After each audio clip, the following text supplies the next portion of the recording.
The Mohicans, starring Daniel Day-Lewis, is still another sign that Hollywood's picture of the American Indian is changing. Daniel says the movie is not only full of action and romance, but it is also historically accurate.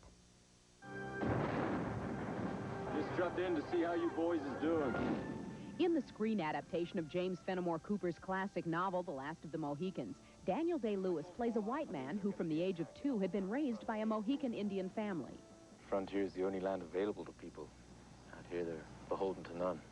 The setting is a war between the French and the British, both fighting over the American colonies in the 1750s, with Native Americans caught in the middle. Day-Lewis is a scout, and it was a role he could sink his teeth into. Huge resilience, independence, loyalty to his people and to his culture.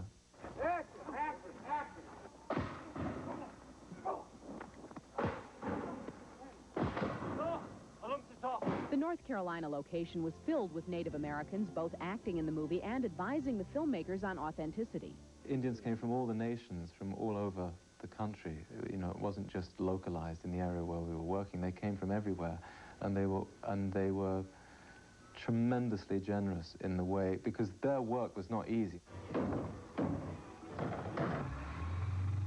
The amount of detail given to the sets, the props, and the costumes was painstakingly accurate, which gave the Mohican star a real sense of pride.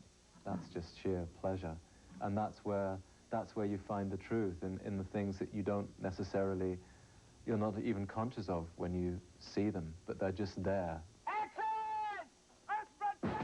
Daniel says the toughest part of the movie was the fight scenes, and he hopes the overall depiction of devastation of a people in their land will perhaps shift moviegoers' attitudes. More than anything, I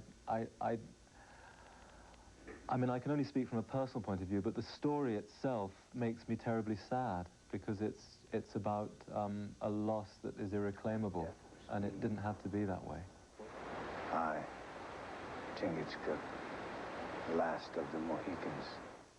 The Last of the Mohicans opens tomorrow.